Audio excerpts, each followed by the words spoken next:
At 71. Nanginginig sa takot si Layton habang nakatitig kay Jared. Jared, stay back. Huwag kang lalapit. Napakaraming miyembro ng Crimson Dragon Gang ang iyong nawalan ng kakayahan.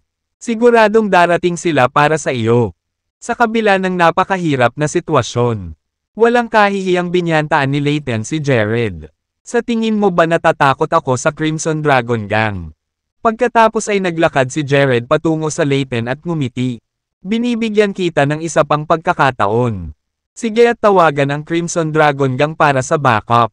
Pero siguraduhin mo, humingi ka ng mga mandirigma na mas may kakayahan sa pagkakataong ito. Napatingin si Layton kay Jared nang may pagdududa ang mga mata at unti-unting nilabas ang phone niya. Matapos makita iyon ni Jared, hindi siya sinubukang pigilan. Tinawagan ni Layton si Felix. Ginoo, Scott, hindi ko ine-expect na ganito kaga. Tumatawag ka ba para gawin ang iyong huling pagbabayad? Felix, excited na tanong. Ginoo, Lawson, ang iyong mga tauhan ay walang kakayahan. Napakawalang kwenta nilang lahat. Nadismaya si Layton sa katotohanan na ang 30 sa kanila ay hindi man lang nakayanan si Jared. Agad na tumayo si Felix at sumigaw sa galit. Anong sabi mo? Ang aking mga tauhan ay walang kakayahan. Oo, naman. Napaungol silang lahat sa sakit habang nagsasalita kami. Kalahati sa kanila ay nawala ng braso. Habang ang kalahati naman, hindi na muling lalakad sa natitirang bahagi ng kanilang buhay. Makinig ka kung hindi ka naniniwala sa akin. Pagkatapos ay humarap si Layton. Ang kanyang telepono patungo sa mga taunang lalaki mula sa Crimson Dragon Gang. Naalimpungatan si Felix nang marinig niya ang kanyang mga tauhan na umiiyak sa sakit. F***, sinong idiot ang may mga ball ang tumawid? Crimson Dragon Gang. Ibigay sa akin ang iyong lokasyon ngayon. Pupunta ako kaagad. Ibinaba ni Layton ang telepono pagkatapos ibigay ang kanyang lokasyon kay Felix. Saka siyang ngumiti ng matamis kay Jared at sinabing, napahamak ka, pinagalitan mo ang Crimson Dragon Gang. At malapit nang dumating si Mr. Lawson. Manatili, dito kung maglakas loob ka. Tignan ko kung kaya mo pang kumilos ng matigas mamaya. Dahil sinabi kong bibigyan kita ng isa pang pagkakataon. Talagang tutuperin ko ang aking mga salita. Hihintayin ko siya. Ngumisi si Jared. Nang walang balak na tumakas. Pagkatapos ay nakahanap ng pwesto si Jared at komportableng umupo. Nang makita ni Layton kung gaano ka-relax si Jared. Kuminang ang kanyang mga mata. Kapag dumating si Mr. Lawson dito, patay ka. Ilang sasakyan ang lumitaw pagkatapos ng halos 10 minuto. Si Felix iyon kasama ang kanyang mga kampon. Hahaha, nandito si Mr. Lawson. Patay ka Jared. Isang malakas na tawa ang pinakawala ni Layton nang makita niya ito. Pagdating ni Felix, pagkatapos, nagmamadali siyang batiin. Pagkababa ni Felix sa sasakyan. Galit na galit si Felix nang makita niyang nakahandusay ang kanyang mga kampon. Napaungol sa sakit. WHO. Sino ang naglakas loob na magpatong ng kanilang mga kamay sa aking mga nasasakupan? Papatayin ko siya ngayon. Napakaingay ni Felix na maririnig sa malayo. Puno ng pagpatay ang kanyang boses. Kahit si Layton ay shell-shock. Akin na sana yan. Tumayo si Jared at naglakad papunta kay Felix. Matapos tingnang mabuti kung sino ang kinakaharap niya. Natigilan si Felix. Takot na takot siya sa lahat. Napalitan ng katahimikan ang galit niya. Ginoo, Lawson. Ito ang taong nagpapahina sa iyong mga nasasakupan. Dapat tapusin mo na siya ngayon. Halos mapatalon si Layton sa tuwa nang sabihin niya kay Felix kung sino ang salarin. Sa kanyang pagtataka, nagmamadaling naglakad si Felix patungo kay Jared at magalang na sinabi, ikaw pala, Mr. Chance. Ako ay sobrang sorry. Hindi ko alam na ikaw pala. Nang makita ni Layton kung gaano humihingi ng tawad at kagalang-galang si Felix kay Jared. Siya ay natulala kaya ang kanyang. Halos lumuwa ang mga mata. Ginoo, Lawson. Anong ginagawa mo? Bakit ka humihingi ng tawad sa kanya? Ex-convict lang siya. Hindi mo. Dapat matakot sa kanya. Natarante si Layton. Tumahimik ka. Biglang lumingon si Felix kay Layton at binigyan siya ng isang mahigpit na sampal sa kanyang mukha. Pagkatapos, lumingon si Felix kay Jared at sinabing, Mr. Chance, if I knew it was you who Layton was having isang problema sa, hindi ko sana tinanggap ang kanyang pera. Mangyaring maging mapagbigay at maawa sa akin. Mr. Chance. Bago pa maibuka ni Jared ang kanyang bibig, si Layton ay nabaliw at umungal. Ano ang nangyayari? Kayo ay ang Crimson Dragon Gang. Bakit sa mundo ka matatakot sa isang random na ex-convict? Gayunpaman, ikaw, maglakas loob na ipahayag ang inyong sarili bilang ang pinakamabangis na gang sa Horrington. Naguguluhan si Layton sa nangyayari sa kanyang mga mata. Ano bang nakakatakot kay Jared? Kaya, paano kung makalaban siya ng maayos? Ang Crimson Dragon Gang ay may daan-daang mandirigma. Bakit ito mahalaga kung paano? Magaling bang mandirigma si Jared? Hindi naman kasi kaya niyang talunin ang daan-daang tao ng sabay-sabay. Ano bang pinagsasabi mo? Ang Crimson Dragon Gang ay hindi kailangang kumuha ng mga payo mula sa iyo. Kung ikaw, huwag kang tumahimik, papatayin kita. Lumingon si Felix at binigyan ng mahabang malamig na titig si Layton. Agad na tumahimik ang huli nang makita ang malademonyong mga mata ni Felix. Sa isang iglap, isang malaking pulutong na nakasuot ng itim ang nakitang sumugod sa kanila. Daan-daan sila, at lahat sila ay armado. Ang daming tao kaya Layton at ang naramdaman ng iba ang pagyanig ng lupa sa ibaba nila. Nabigla si Felix nang makita ang mga tao. Si Layton ay napuno na naman ng pagtataka. Hindi. May isang ideya kung sino ang mga taong iyon. Pero hindi nagtagal ay naisip na nila dahil palapit na palapit ang mga tao. Di nagtagal nakita nila. Nangunguna si Tommy sa pagsingil. Agad nilang nalaman na ang mga tao sa likod niya ay mula sa Templar Regiment. Lalong gamulo ang ekspresyon ni Felix nang makita si Tommy. Si Layton naman ay makatarungan. Walang imek habang pinagmamasdan si Tommy at ang iba pa na tumatakbo palapit sa kanya. Protektahan si Mr. Chance. Huwag hayaang umalis ang sinuman. Galit na utos ni Tommy. Oo. Sabay-sabay na tumugon ang mga miyembro ng Templar Regiment. Pagkatapos, bumuo sila ng isang malaking bilog at hinaramgan ang lahat ng labasan. Ayos ka lang ba, Mr. Chance? Nag-aalalang tanong ni Tommy nang makalapit siya kay Jared. Ano sa tingin mo? Syempre ayos lang ako. Napangiti si Jared. Malamang. Ang araw ni Layton ay puno ng mga sorpresa na hindi niya maintindihan. Dinala ni Tommy ang lahat ng ito. Mga tao dito para protektahan si Jared. At bakit ang respeto niya sa kanya? Ngayon lang. Ang Crimson. Halos yumuko lang ang Dragon Gang sa harap ni Jared. Ngayon ang Templar Regiment. Ito ang dalawa, pinakamabangis na gang sa Horrington. Ano ang nangyayari? Felix, tinambangan ba ng mga kasama mo sa Crimson Dragon Gang si Mr.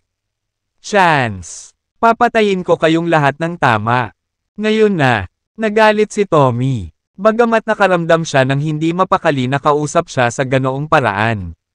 Alam ni Felix na hindi iyon ang tama. Oras na para gumanti. Dahil wala pa ang kanilang gang leader na si Steven. Wala siyang choice kundi ang lunukan ang kanya. Pagmamalaki. Ito ay isang hindi pagkakaunawaan lamang. This is all Layton's doing. Nagmamadaling paliwanag ni Felix. Nang marinig ni Tommy ang sinabi ni Felix, ibinaling niya ang galit na galit kay Layton. Layton halos umihi ng pantalon nang makitang nakatingin sa kanya si Tommy. Tumakbo si Tommy patungo kay Layton at sinampal siya sa kanyang mukha. Kung hinawakan mo ulit si Mr. Chance, hindi lang. Papatayin ba kita? Pero ililibing ko rin ang buong pamilya mo sa Scott. Matapang at totoo ang mga sinabi ni Tommy. Ang Templar Regiment ay tiyak na may kakayahang sirain ang Scott. Buong pamilya. Tommy Lewis, tinulungan ka ng pamilyang Scott noon. How dare you bring these people here to have? Pumunta sa akin. How dare you hit me? Natarante si Layton. Oo. Yan talaga ang dahilan kung bakit puro sampal ang natanggap mo. Kung hindi, patay ka na.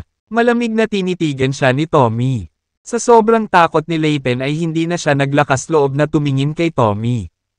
At the same time, siya pa rin. Nagtataka kung bakit takot na takot ang mga gang na ito kay Jared. Ginoo, pagkakataon. Biglang may narinig na boses lalaki mula sa malapit. Isinama ni Walter si Luca. Kasama niya habang tumatakbo sila patungo kay Jared. Nang makitang hindi nasaktan si Jared, nagpakawala ng mahabang buntong hininga si Walter. Narinig ko na ang Crimson. Papalapit na sa iyo ang Dragon Gang. Mr. Chance. Nagmamadali akong pumunta dito sa abot ng aking makakaya. Sa kabutihang palad. Ayos ka lang, Mr. Pagkakataon. Di nagtagal pagkatapos ng pagdating ni Walter. Dumating sina William at Josephine sa pinangyarihan. Nag-aalala si Josephine na baka nasaktan si Jared. Nagmamadali itong lumapit sa kanya at tiningnan ang katawan nito. Para sa mga pinsala, nang makita ni Felix ang pagdating ng mga sikat at kilalang tao. Nakaramdam ng kawalan ng magawa si Felix. Sa kanyang isip, sinisisi niya si Layton sa paglagay sa kanya sa mahirap na lugar na iyon. Minsan pa, natarante si Layton. Dahil kabilang sa underworld sina Tommy at Felix. Siguro sila ang nagbayad. Nirerespeto ni Jared dahil isa siyang kilalang mandirigma. Pero bakit pati si Walter? Isa siyang opisyal ng gobyerno. Kaya naman, total opposite siya sa kung ano sina Tommy at Felix. Kahit retired na siya, mataas pa rin siya. Itinuturing na individual sa Horrington.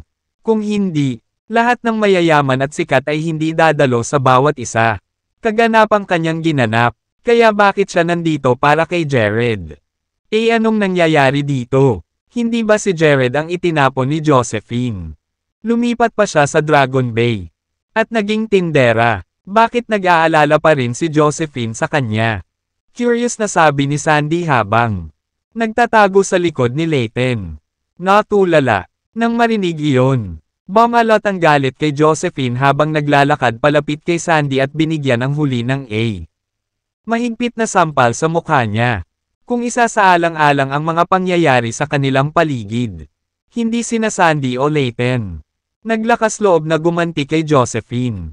Be***** ka. Buti na lang iniwan mo si Jared. Kung hindi, mapahiya ka lang sa kanya. Parang ang Diyos. Fair after all by pairing you two scums together. Sinaman ang tingin ni Josephine si Sandy. Bagamat kapwa sila Layton at Sandy ay nakaramdam ng labis na kahihiyan.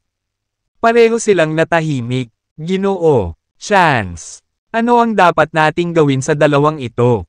Tanong ni Tommy sabay turo kay Layton at Sandy. Nanginginig ang magkabilang paan nila sa takot nang marinig ang tanong ni Tommy. Alam nila na maaaring magkaroon si Jared. Pinatay sila sa pamamagitan lamang ng pagbibigay ng utos. Ginoo, pagkakataon. Humihingi ako ng iyong awa. Patawarin mo ang anak ko. Bago pa masagot ni Jared si Tommy. Sumugod si Joel at lumuhad para magmakaawa. Tunay na makapangyarihan ang pamilyang Scott. Ngunit nahaharap sa lahat ng mahahalagang figure sa Horrington ng sabay-sabay. Si Joel. Walang choice kundi magsumite. Pagkatapos ng lahat, kung sino man sa kanila ang nagnanais na patakbuhin ang pamilyang Scott, magagawa nila, bukod sa buhay ni Layton. Ang imperyo ng pamilyang Scott ay maaaring ganap na mapuksa. Tatay, anong ginagawa mo? Napatulala si Layton nang makita niya ang kanyang ama na nakaluhod sa harap ni Jared. Lalo na sa lahat ng nanunood. Sa huli, ang pamilyang Scott ay isa pa ring kilalang pamilya sa Horrington. Kaya naman, isang nakagigimbal na tagpo na ang patriarka. Si Joel ay lumuhad sa harap ng isang binatang gaya ni Jared. Be***** ka. Halika at humingi rin ng awa. Marahas na hinayla ni Joel si Layton bago ito sinampal. Sa kanyang mukha, sa likod nila, nakatayo pa rin si Sandy na nakabuka ang mga panga. Hindi siya makapaniwala kung ano siya. Pagpapatotoo. Hoy, Celty, kasalanan mo ito. Tingnan mo ang ginawa mo sa anak ko. Lumuhad ka na. Bumangon si Joel. Bigla bago pinaluhod si Sandy sa pamamagitan ng marahas na pagsipa sa kanya. Ngumisi si Jared habang pinagmamasdan silang tatlo na humihingi ng awa. Oras na para umalis. Tumayo si Jared at umalis. Sumunod sa likod sina Tommy at Walter. Kasama ang lahat ng mga taong dinala nila. Dahil sa kahihiyan. Ganoon din ang ginawa ni Felix. Umalis siya kasama ang lahat ng kanyang mga incapacitated subordinate. Gayunpaman, sa kanilang dalawa, nakadikit ang mga tuhod sa lupa. Nanatili sina Layton, Yoel, at Sandy. Bakit? Bakit takot na takot sila kay Jared? Galit na sigaw ni Layton. Ex-convict lang siya.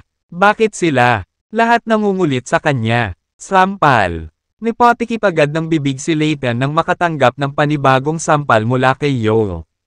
Makinig ka sa akin. Mula ngayon, umiwas kay Jared. Bigyan siya ng paggalang na nararapat sa kanya. Wala ka, ang posisyon upang labanan siya ngayon.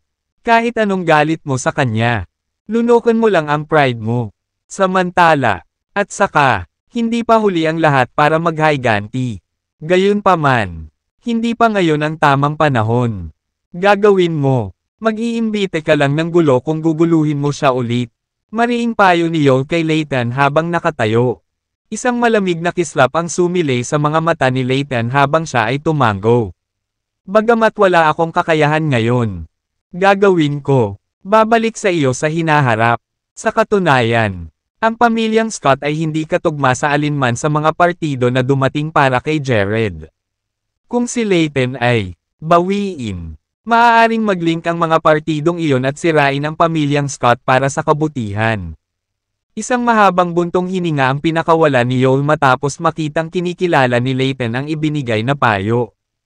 Tapos tinapik niya, balikat ni Layton at sinabing, "Tara na, sana ay matuto ka rito." Lay. Napahawak si Sandy sa mga binti ni Layton nang makita niyang iniwan siya nito. Si Layton na lang ang natitira sa kanya. Pagkatapos ng lahat, ipinagkanulo niya si Jared para sa kanya. Wala na siyang maaasahan. Sa tabi ng Layton, lumingon si Layton at tumingin kay Sandy. Hindi niya kayang iwan siya. Magwala. Sinipa ni Yoel si Sandy sa tagiliran at pinagalitan.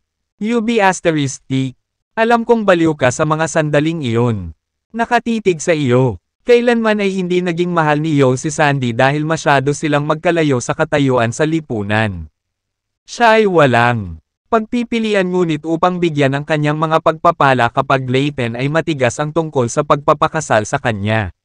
Ngunit ang nangyaring insidente ay nagbigay kay Yoel ng matibay na dahilan para tumutol sa kanilang relasyon. Iniwan ni Yoel at Layton si Sandy na nanginginig na humihikbi. Samantala, pinasakay ni Josephine si Jared pauwi. Tinanong ni Jared si Josephine nang may pagtataka. Paano? Alam ba ninyong lahat na papunta sa akin ang Crimson Dragon Gang? Nalaman ko ito nang makatanggap ako ng tawag mula kay Mr. and Mrs. Chance. Pagkatapos, pinaalam ko sa tatay ko, Tommy at Mr. Grange. Paliwanag ni Josephine. Tumawag ang mga magulang ko. Saglit na nagulat si Jared.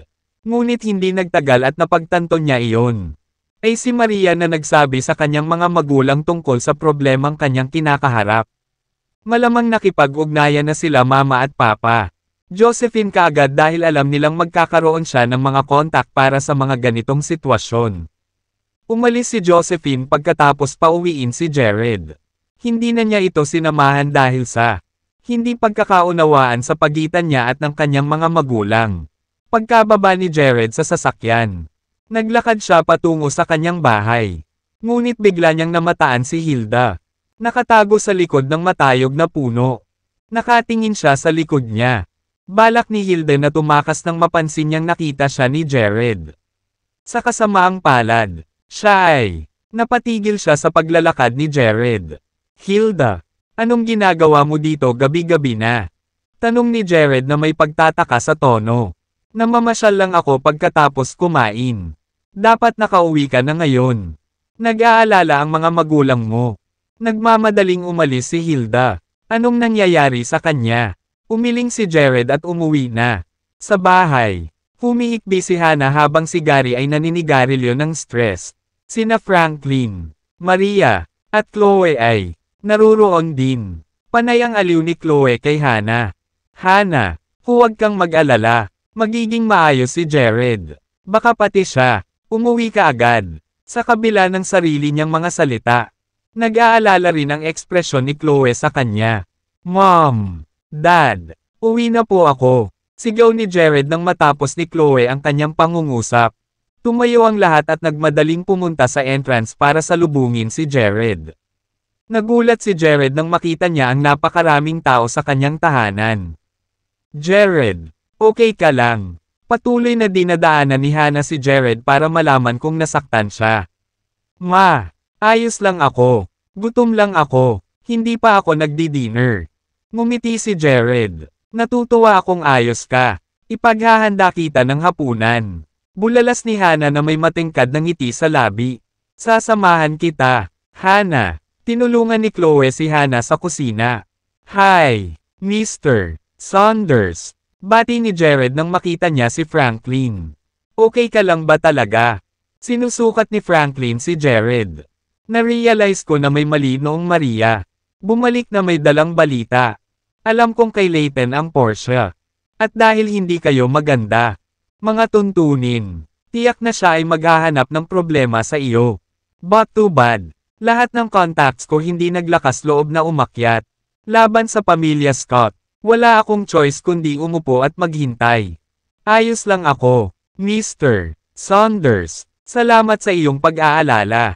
Isang nagpapasalamat na ngiti ang sumilay sa mukha ni Jared nang siya. Nakita niya kung gaano siya kamahal ni Franklin.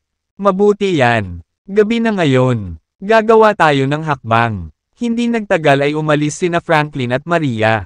Bagamat hindi umimik si Maria sa kabuuan. Nakita ni Jared ang isang bakas ng kaginhawahan sa kanyang mga mata ngayong nakabalik na siya. Hindi nasaktan. Natulog siya pagkatapos ng hapunan. At umuwi si Chloe pagkatapos tumambay saglit.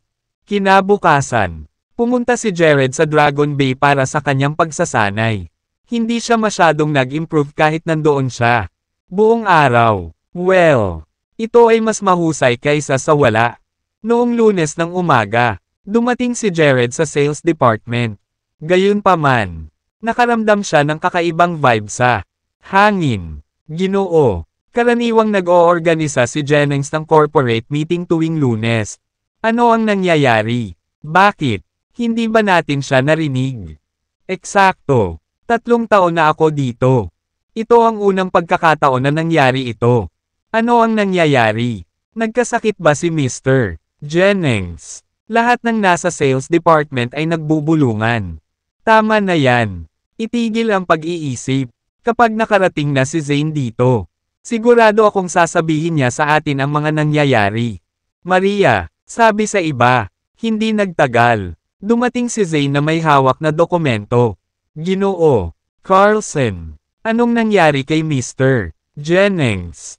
Oo, parang hindi ko siya nakitang pumasok sa trabaho ngayon. Nakita mo na ba siya? Balita ko maaga siyang umalis last Friday. Totoo ba yan? Itinuro ng lahat ang kanilang mga tanong kay Zane. Ginoo, si Jennings ay tinanggal at umalis sa kumpanya. Sabi ni Zane sa kawalan ng pag-asa. Nasasaktan siya dahil nag-invest na siya ng napakaraming oras at pagsisikap para ma-butter up si Xavier. Siya, kahit na nagkaroon ng mga mata sa na-promote sa managerial post sa procurement department. Pero dahil wala na si Xavier, pati na rin ang mga pag-asa at pangarap niya. Ano? Bakit? At sino ang magiging general manager natin? Ito ay masyadong biglaan. Walang anumang palatandaan o babala. Eksakto.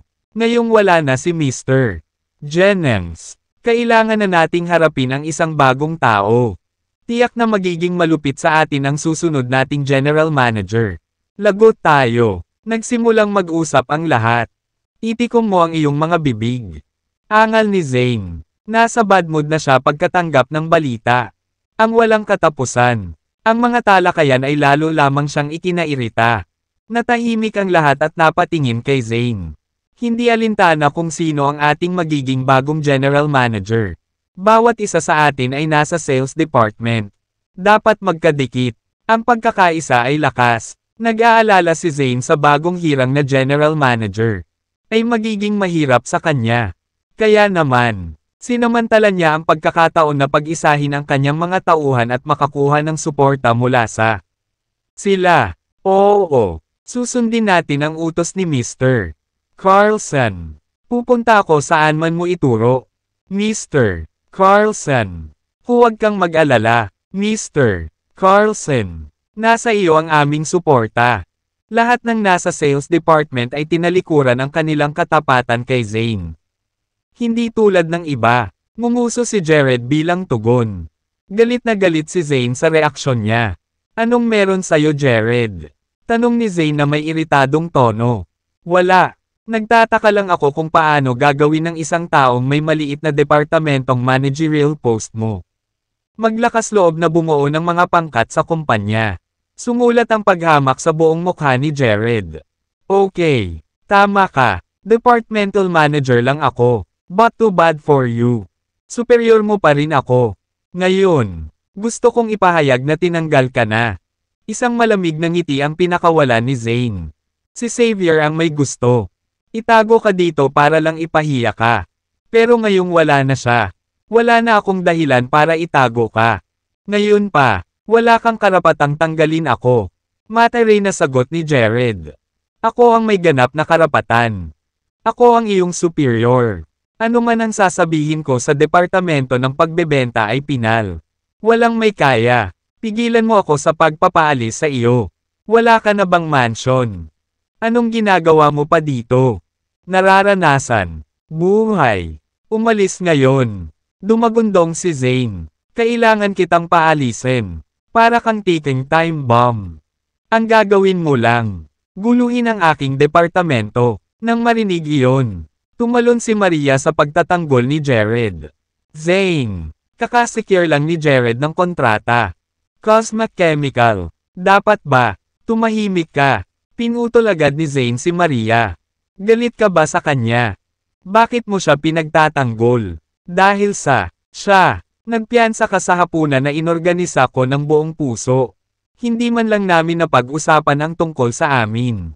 Kasal. Bilib ka sa kanya, di ba? Ang mga salita ni Zane ay naglagay kay Maria sa lugar. At ang awkwardness ay nanag sa kanya. Anong kalokohan ang pinagsasasabi mo? Nang araw na iyon, nagkaproblema si Jared. Ang ginawa ko lang ay ipaalam sa kanyang mga magulang. Tungkol doon. Bakit iba ang iniisip mo? Mabilis na paliwanag ni Maria. Cut the crap. Walang makakapigil sa akin na tanggalin siya ngayon. Nanlaki ang mga mata ni Zane habang tinitigan ng masama. Jared. Saka natauhan si Jared. Oh, kaya ang dahilan kung bakit masama ang pakiramdam mo ngayon ay si Maria. Nagpiyansa sa hapunan para sa akin. Tahimik na nakatayo ang lahat sa sales department. Walang handang ipagtanggol si Jared. Kahit si Troy. Tuwang-tuwa si Lydia sa loob. Hindi dahil pinapaalis si Jared. Ngunit natutuwa siyang makita sina Zane at Maria. Nakikipag-away. Kung break na sila, makakasama ko na rin si Zane. Sa katunayan, ilang beses nang niloko ni Zane si Maria kay Lydia. Sa buong affair, palaging si Lydia ang nagpasimula. Siya pa nga ang naging matalik na kaibigan ni Maria para lang mas makasama niya. Zane. Sa huli, natuwa si Lydia tungkol sa nasirang relasyon ni Zane at Maria. Ginoo. Carlson. Bakit ka, sinubukan ni Hilda na ipagtanggol si Jared? Tumahimik ka. Kung gusto mong umalis, mawala ka na rin. Pinutol ni Zane si Hilda sa galit. Sa walang emosyong tingin. Sinabi ni Jared. Wala kang karapatang tanggalin ako. Kung may matatanggal sa trabaho ngayon. Ako, pakiramdam mo ay ikaw ang taong iyon. Anong pinag-uusapan nyo? Humagalpak ng tawa si Zane. Jared, tigilan mo na yung pagiging busog mo sa sarili mo. Ako ang pinuno ng departamento, sa kasamaang palad para sa iyo. Ibig sabihin ay ako ang iyong superior. Kaya kung tanggalin ang sino mang gusto ko. Sino ang magpapaalis sa akin? Ikaw. Halika. Alamin mo ang iyong lugar. Alam ko ang lugar ko. Ikaw ang tila hindi mo ari kung saan ka nakatayo. Sa lalong madaling panahon malalaman mo kung alin. Isa sa atin ang kumukuha ng bot. Bumalik si Jared at umupo sa desk niya. Nang makita si Jared na nakaupo sa kanyang mesa, natarante si Zane. Hoy, Jared! Gaano ka kawalan Jie? Maging, anong ginagawa mo pa dito? Wala pa akong nakikitang walang hiyang tao. Tinanggal ka, Jared. Umalis ka. Ngumisi naman si Lydia.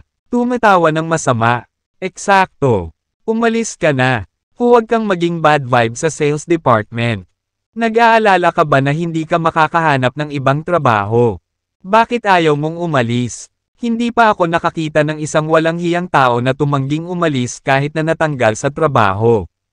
Lahat ng nasa sales department ay kinukutya si Jared habang kinukulit si Zane. Huwag kang mag-alala. Hindi ako nananatili sa sales department. Kinuha ni Jared ang mga gamit niya at lumabas. Jared, maghintay ka. Hinabol siya ni Hilda. Kahit nagalit siya kay Jared. Hindi niya kayang makitang umalis ito. Jared, kung aalis ka, ako, aalis din. Ito ay isang pangit na kumpanya. Gayunpaman, huwag kang padalos-dalos. Hindi ako tuluyang aalis sa kumpanya. Kakaalis ko lang sa sales department. Dapat mo, manatili. Ito ay hindi isang masamang kumpanya. Si Zane lang ang masakit sa asterisk sa. Ngumiti si Jared. Oh, so sa ibang department ka na lang magtatrabaho. Natigilan si Hilda. Well, masasabi mo yan. Tumango si Jared. Dahil alam niyang nandyan pa si Jared. Hindi na umimik pa si Hilda. Jared, kailangan mo ba ng tulong ko para makahanap ng bagong trabaho? Lumapit sa kanya si Maria at nagtanong. Salamat, ngunit hindi iyon kailangan. Umalis na si Jared pagkatapos nun. Nakahinga ng maluwag si Zane nang makitang wala na si Jared. Matagal na kitang gustong mawala. Palagi mo akong laban sa bawat bagay. Ngayon, walang tatayo laban sa akin. Bumalik sa trabaho. Lahat. Itigil ang pagtalakay sa isyong nakapalibot sa post ng general manager. Kung sino man, nagpapadala ang punong tanggapan dito. Magiging okay tayo basta tayo ay nagkakaisa. Sinabi ni Zane ang iba pagkatapos. Umalis si Jared. Ngunit hindi nagtagal ay nakabalik na ang lahat sa kani-kanilang mga mesa. Dumating ang sekretarya ng general manager. Sa departamento ng pagbebenta, Ginoo Carlson. Nandito si MS Sullivan. Gusto niyang nasa conference room ang lahat. Mayroon siyang isang announcement to make, sabi ng kalihim. MS Lane. Ang announcement ba ay tungkol sa appointment ng ating bagong general manager? Tanong ni Zane. May kasamang ngiti. Ay dapat na. Tumango siya. Alam mo ba kung sino ang may dalang MS Sullivan para sa announcement? Lalaki ba ang tao o A? Babae. MS Lane. Sabik si Zane na malaman ang karagdagang impormasyon tungkol sa kanyang magiging superior. MS. Si Sullivan dumating mag-isa. Sagot naman ni Amelia. MS. Walang dinala si Sullivan. Tumigil sandali si Zane at nagtanong. Hindi ba pupunta si MS Sullivan? Humirang ng isang tao mula sa punong tanggapan. Hindi. Si MS Sullivan ay nagpo-promote mula sa loob. Pumunta at tipunin ang iyong mga tauhan. Mr. Carlson. Tumungo sa conference room sa lalong madaling panahon. Umalis kaagad si Amelia pagkatapos niyang magsalita.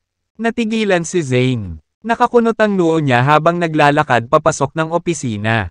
Pagkatapos, inihayag niya sa, ang iba, ay drop ang anumang ginagawa mo. Kailangan nating pumunta sa conference room. Ginoo Carlson. Tungkol ba ito sa appointment ng ating bagong general manager? Tanong ng isa sa mga tauhan. Oo, nandito si MS Sullivan para dyan.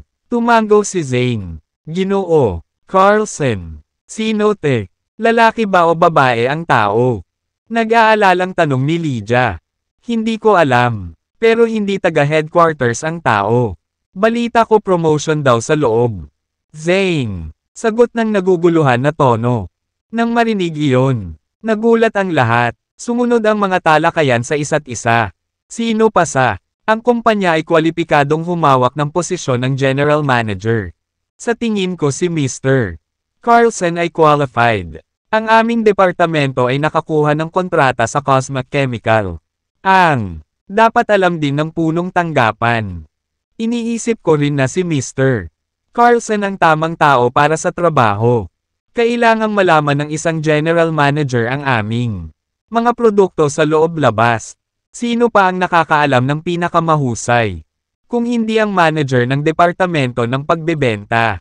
Ginoo Carlson, hindi mo kami dapat kalimutan kapag naging general manager ka na. Ang lahat ay nagsimulang manghimasok kay Zane na para bang siya ay na-appoint na sa posisyon. Matapos dilaan ang kanyang bota, masayang ngumiti si Zane at sinabing, kapag na talaga na ako, sisiguraduhin kong ang departamento ng pagbebenta ay ginagamot ng mas mahusay. Pagkatapos ay kumaway siya bilang pagpapahalaga. Ginoo Carlson, ikaw ang pinakamahusay. Ang galing mo, Mr. Carlson. Sigurado ako na ang posisyon ay sa iyo lahat. Kapag naging general manager na natin si Mr. Carlson, kailangan si Maria ang departmental manager natin. Binabati kita, Maria. Ang ilan sa kanila ay nagpunta pa sa lawak upang batiin si Maria. Kung tutuusin, alam na alam nila ang relasyon ni Zane at Maria. Kung si Zane sana, itinalaga, tiyak na itataguyod niya si Maria. Nagsimulang magsaya ang lahat para kay Maria. Bagamat puno ng paninibugho, inilagay ni Lydia ang kanyang peking ngiti at bati din sa kanya. Sige, punta na tayo sa conference room. Hindi pa nagagawa ang mga appointment. Udyok ni Zane. Si Zane at ang iba ay lumipat sa conference room. Pagpasok nila sa kwarto, nakita nila si Jared na pinupunasan ng napkin ang isa sa mga upuan. Pagkatapos niya, tapos maglinis ng upuan, umupo na siya. Jared. Nagulat si Zane nang makita niya si Jared doon. Anong ginagawa mo dito? Sino ang nagpapasok sa iyo? Ako.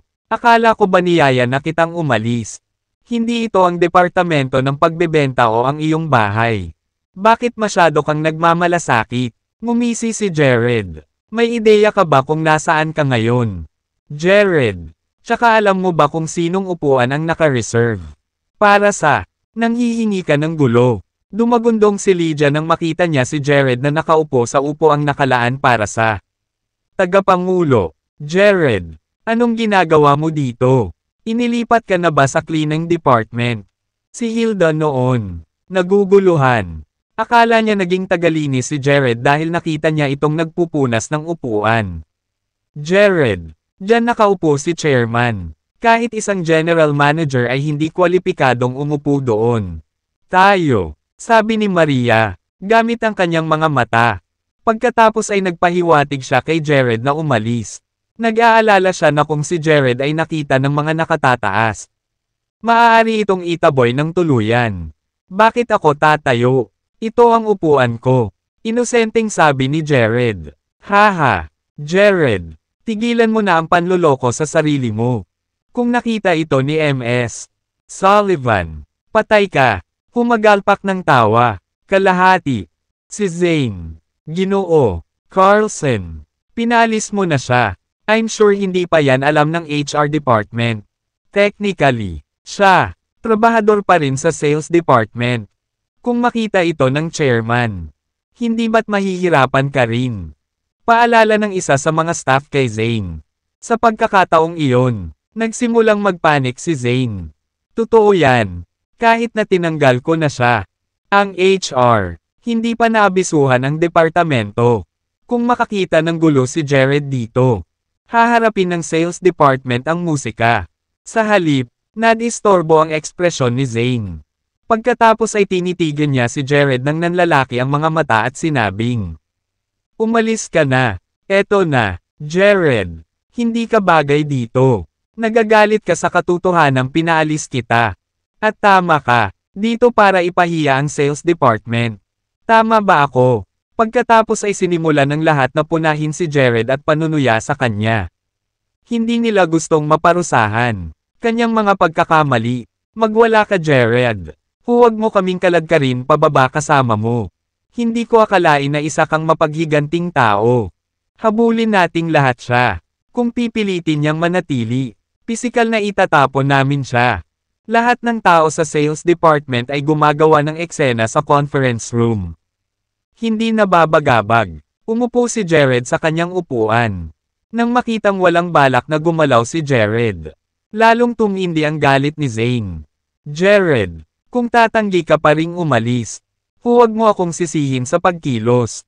Kung mayroon kang lakas ng loob na gawin iyon, maging panauhin mo ako, sambit ni Jared. Iyon lang ang kailangan para itulak si Zane sa gilid nang humarap siya sa mga tauhan niya sa sales department. Ako, gusto ninyong itapon si Jared ngayon din.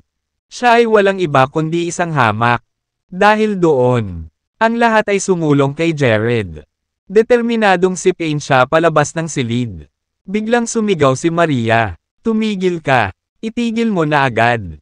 Kahit si Hilda ay sinubukan ang kanyang makakaya upang pigilan ang umaasenbang sangkawan mula sa paglalagay ng daliri kay Jared. Agad na sumimangot ang mukha ni Zane.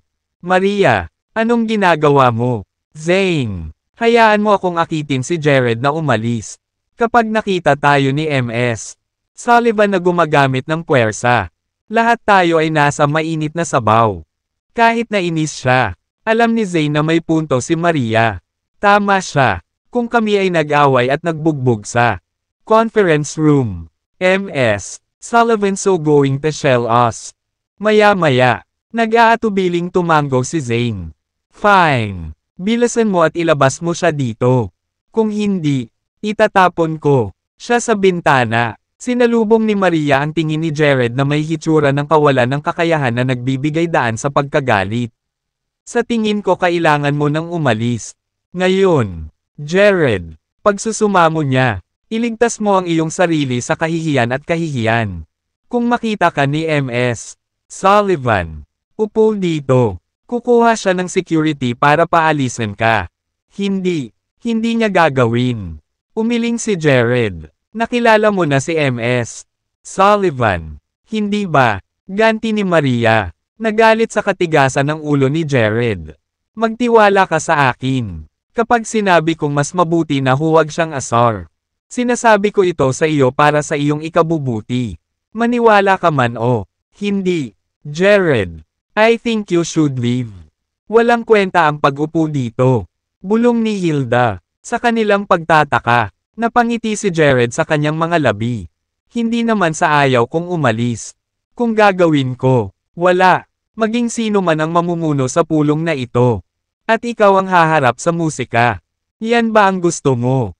Wala kang hiya. Jared, sino ka ba sa tingin mo? Kami ay may kakayahang hawakan ito. Pagkikita ng wala ka, kaya tigilan mo na ang pagiging bastos." Sigaw ni Lydia. Halatang nasusuka sa pagmamataas ni Jared. Natigilan ang lahat habang nakatitig kay Jared ng may labis na paghamak. Kung tutuusin, hindi naman madalas iyon. May nakilala silang kasing kapal ng balat at mapangahas. Natural, si Zane ay hindi rin ito hahayaang dumalsdas. "Jared, wala ka ba talagang hiya? Ako na, wala ka pang nakitang katulad mo na maaaring magpatuloy sa pagbubuga ng mga kasinungalingang kalbo." "Jared, tanungin ulit kita." Bulalas ni Maria. "Aalis ka ba o hindi?" Ramdam ni Hilda na tumataas ang kanyang pagkabalisa habang hinihila niya ang manggas ni Jared. "Halika, Jared. Tere na." Sa sandaling iyon, bumukas ang pinto ng conference room. At pumasok si Josephine kasama ang kanyang mga senior executive. Hila, nang makita siya, napabalikwas ang lahat sa gulat. Lalo na't naramdaman ni Zane ang pagkawala ng kulay sa kanyang mukha nang mapagtantong nakaupo pa rin si Jared. Ang ulo ng mesa. "Ano ang lahat ng kaguluhan?" tanong ni Josephine. Narinig niya ang kaguluhan mula sa labas at hindi niya maiwasang malaman kung ano ang nangyayari. Abay biglang tanong na bakas sa mukha ni Zane ang kawalan ng pag-asa. "Ay, shitty. Paano ko ipapaliwanag kung bakit nakaupo si Jared sa upuan ng chairman? At ang masaklap pa, siya, galing sa department ko. Ano ang gagawin ko ngayon?" Dapat ko bang sabihin na nagngangalit si Jared? Nang walang sumagot kay Josephine. Sinaman ang tingin ni Elisa si Zane. Ginoo, Carlson. Pakisabi sa amin kung ano ang nangyayari. Sa M.S. Sullivan. May nasaran ang isip at nagdudulot ng kaguluhan. The conference room. Sa wakas ay sinabi ni Zane. Nakahiga sa kanyang mga ngipin. Pero huwag kang mag-alala. Ipapadala ko na siya sa ospital para magpa-check up. Nawala sa isip niya. Nakasimangot na sagot ni Josephine. Sino ang nawala sa kanyang isip? Sino pa kung hindi Jared Chance? Bigla siyang nag-asal na parang baliw at isinubsob pa ang sarili. Upuan ng chairman. Namula si Zane sabay turo kay Jared. Lumingon si Josephine kay Jared. Nakita ko lang itong nakangisi pabalik sa kanya. Sabi mo nawalan siya ng malay. Nababaliw na ba? Tumango si Zane. Oo. I was actually about to fire him kanina. Maaaring iyon ang nag-trigger ng pagbabago sa ugali niya. Gayunpaman, sa sandaling lumabas ang mga salita sa bibig ni Zane. Sinampal siya ni Josephine ng malakas sa kanyang mukha. Sa tingin ko ang nawala ng isip ay ikaw. Sigaw niya bago umakyat para umupo sa tabi. Jared. Gulat na gulat sa biglaang pangyayari. Lahat ng tao sa silid ay nakatitig kay Josephine at Jared. Pati si Zane.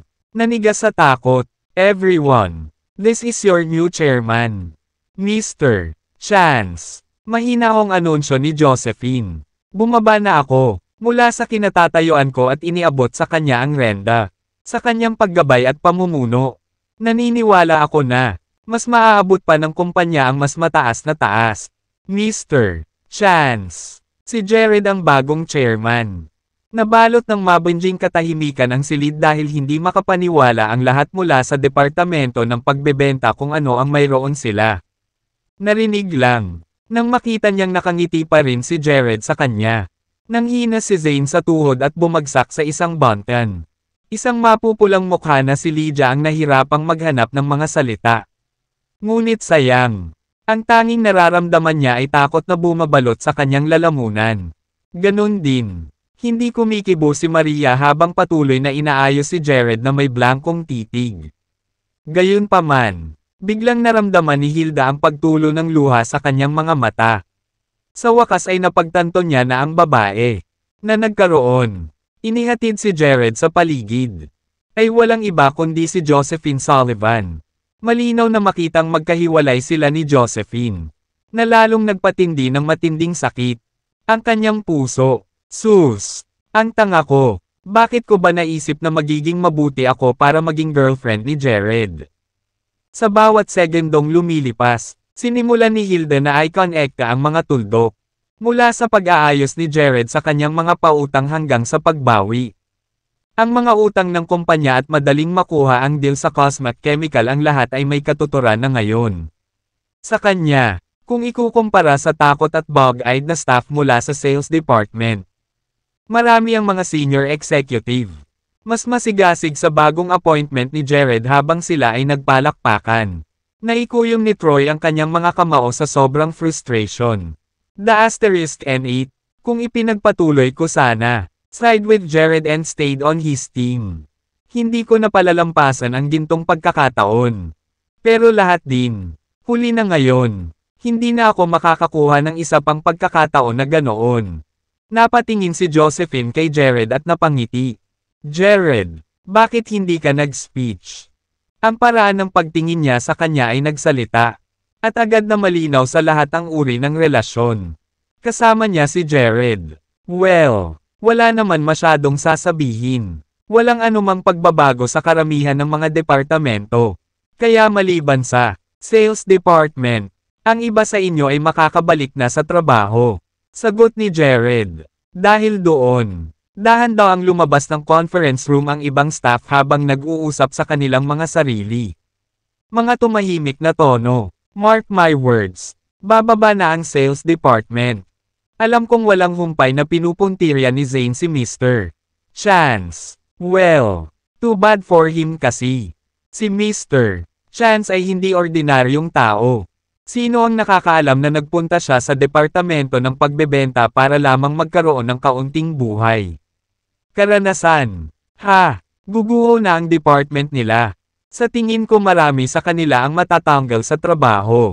Sa kasamaang palad, narinig ng sales department, kasama sina Zane at Linda, ang mga salita ng kanilang mga kasamahan. Alam din nilang nasa mainit na tubig sila at nanginginig sa takot. Si Zane, lalo na, mukhang nawala na siya ng pag-asa. Pagkatapos ng paraan ng pakikitungo niya kay Jared, ang trabaho niya, parang wala na. Hindi mapigilan ni Maria na makaramdam ng magkasalungat na emosyon habang sinulyapan si Jared. O hindi, ano kaya ang mangyayari sa akin? Sa simula pa lang, hindi ako naging mabait kay Jared. Kaya kumusta na siya? Para gamutin ako ngayon. Ilang sandali pa, karamihan sa mga tauhan ng sales department ay nakikiusap kay Hilda. Naghahanap, tulong. Kung tutuusin, siya lang ang may mabuting pakikitungo kay Jared. At ipinagdasal nila na sana ay magawa niya ito. Magsalita para sa kanila.